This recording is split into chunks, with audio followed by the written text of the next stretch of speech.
और उत्तर प्रदेश में नजूल की जमीन से जुड़ा एक बिल योगी सरकार के गले की फांस बन गया है। ऐसा संभवतः पहली बार हुआ जब योगी सरकार के किसी विधेयक को विधानसभा से मंजूरी मिलने के बावजूद विधान परिषद ने इसे पारित नहीं किया। इस विधेयक का विरोध न केवल विपक्ष कर रहा है बल्कि खुद बीजेपी के लोग भी इसके खिलाफ हैं।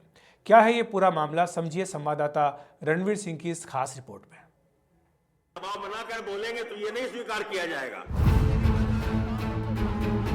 जिम्मेदारी है कि सब पर विचार करें। बुधवार को योगी सरकार ने नजूल संपत्ति विधेयक 2024 को विधानसभा में ध्वनिमत से पारित करा दिया। गुरुवार को ये विधेयक विधान परिषद में केशव प्रसाद मौर्य ने पेश किया, लेकिन बीजेपी अध्यक्ष भूपेंद्र चौधरी की मांग पर इसे सदन ने पास करने की जगह प्रवर समिति को भेजने का फैसला किया। तो उपरांत विक्रेता को दोषी पाए जाने पर जिलाधिकारी वाराणसी की अनुमति दिनांक 29 जून 2024 के अनुपालन में विक्रेता के विरुद्ध इसी एक्ट के अंतर्गत स्थानीय थाना जनसा में प्रथम सूचना रिपोर्ट अपराध संख्या 125/2024 दर्ज कराते हुए।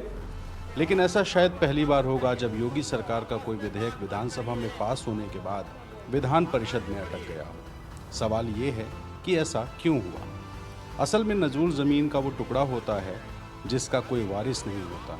ये ज़मीन राज्य सरकार के अधीन आती है और राज्य सरकार अपने विवेक से किसी को भी लीज या पट्टे पर दे सकती है। इस नजूल की ज़मीन से संबंधित विधेयक का यूपी में जमकर विरोध हो रहा है। दरअसल योगी सरकार नजूल की ज़मीन का सार्वजनिक इस्तेमाल करना चाहती है। सरकार की नीयत है कि ऐसी ज़मीनों को किसी व्यक्ति या संस्था के व्यक्तिगत इस्तेमाल में देने की जगह इन ज़मीनों का लोक कल्याण में इस्तेमाल किया जाए। लेकिन इससे जुड़े एक विधेयक का न सिर्फ विपक्ष के विधायक बल्कि सत्ता पक्ष के विधायक और सत्ता पक्ष से जुड़े सहयोगी दलों के विधायक भी विरोध कर रहे हैं। विपक्ष जो मांग कर रहा है वो गलत मांग कर रहा है। वो विधेयक का पार्ट ही नहीं था। जो विधेयक का पार्ट था उसमें मैंने कुछ सुझाव दिए थे लीज एक्सटेंशन के, और वो माना गया।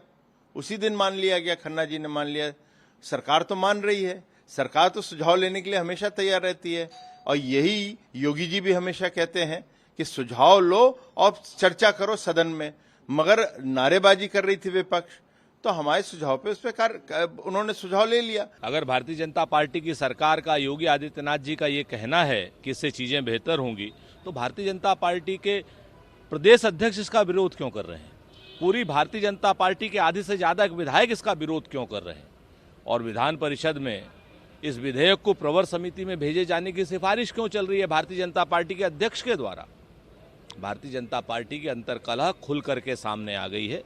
यहाँ पर ये विधेयकों की नजूल भूमि की लड़ाई नहीं, ये नजूल भूमि पर जो है कब्जे की लड़ाई है, सत्ता की लड़ाई है, कुर्सी पर कब्जे की लड़ाई है। इस विधेयक का सबसे पहले विरोध विपक्ष ने तो किया ही, लेकिन बीजेपी के विधायक हर्ष वाजपेयी और पूर्व मंत्री डॉक्टर सिद्धार्थनाथ सिंह ने भी इसमें संशोधन की मांग विधानसभा में कर दी।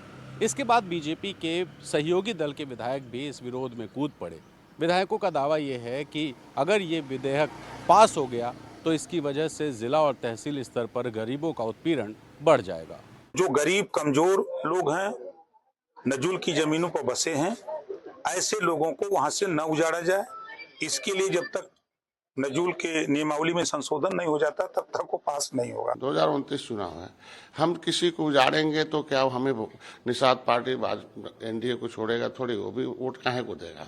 हमारा कहना है, इसमें एक राय है कि जो नजूल की भूमि पर कोई बड़ा आदमी बसा है तो जितना बसा हो उसको भी छोड़ दिया जाए, जो खाली पड़ी हुई जमीन है उसे ले लिया। लेकिन जो है बिलो 9 है, जिसके पास केवल मकान है और थोड़ी सी दरवाजे पर जमीन है, तो वो उसको तो उसी किसी भी तरीके से किराए पर दे दिया जाए, उसे कुछ भी ले लिया जाए, उसे सहयोग लिया जाए भारत देश को चलाने के लिए, लेकिन उजाड़ने का प्रयास नहीं। अभी बहुत जमीनें हैं बुंदेलखंड में।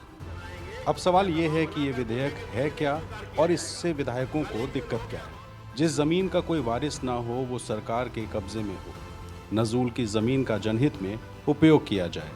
जिसके पास लीज पर नजूल की जमीन है, समय पूरा होने पर सरकार जमीन वापस ले सकती है। जिसने समय पर फीस नहीं भरी उसका लीज खत्म होगा।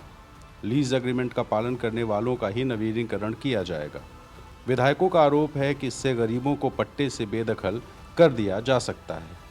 सरकार लीज की अवधि और जमीन का क्षेत्रफल कम कर सकती है। स्थानीय स्तर पर अधिकारियों की मनमानी भी बढ़ सकती है। फिलहाल विधान परिषद ने इस बिल को पास करने की जगह इसे प्रवर समिति को भेज दिया है। प्रवर समिति 2 महीने में शासन को अपनी रिपोर्ट सौंपेगी। यानी फिलहाल ये विवाद थम तो गया है, लेकिन आने वाले समय में जब फिर से ये विधेयक सदन में आएगा तो योगी सरकार के लिए परेशानी का सबब ज़रूर बन सकता है। लखनऊ से कैमरा पर्सन राज गुप्ता के साथ रणवीर, एनडीटीवी इंडिया के लिए। तो जो पूरा विवाद हो रहा है नज़ुल की ज़मीन को लेकर, आखिर वो नज़ुल की ज़मीन है क्या? अंग्रेज़ों का जब शासन था उस दौरान जो लोग विरोध करते थे शासन का, जिनके आंदोलन करते थे या धरना प्रदर्शन करते थे, उनकी ज़मीन अंग्रेज़ी हुकूमत ले लिया करती थी। इनमें राजा रजवाड़े, आंदोलनकारी, इनकी ज़मीनों पर अंग्रेज़ों ने अपना कब्ज़ा जमा लिया था। ज़मीन पर ब्रिटिश शासन का कब्ज़ा हो जाता था, कोई सुनवाई नहीं होती थी। लेकिन जब आज़ाद हुआ भारत तो इन संपत्तियों पर राज्य सरकार का अधिकार हो गया, जिसे सरकार बाद में लीज पर देने लगी, क्योंकि ज़मीन काफ़ी ज़्यादा थी। इसलिए सरकार को लगा इसको लीज पर देने से किराया मिलेगा और इससे उसका राजस्व बढ़ेगा। इस तरह ज़मीन जो है वो हर राज्य में, केवल ये मामला उत्तर प्रदेश का नहीं है बल्कि तकरीबन हर राज्य में इस तरह की नज़ुल की ज़मीन है। लेकिन उत्तर प्रदेश में जो ये लीज की अवधि को लेकर के प्रावधान करने वाला बिल लाया गया, इसका विरोध हुआ है और अब विरोध के बाद अब इसको प्रवर समिति को भेज दिया गया है।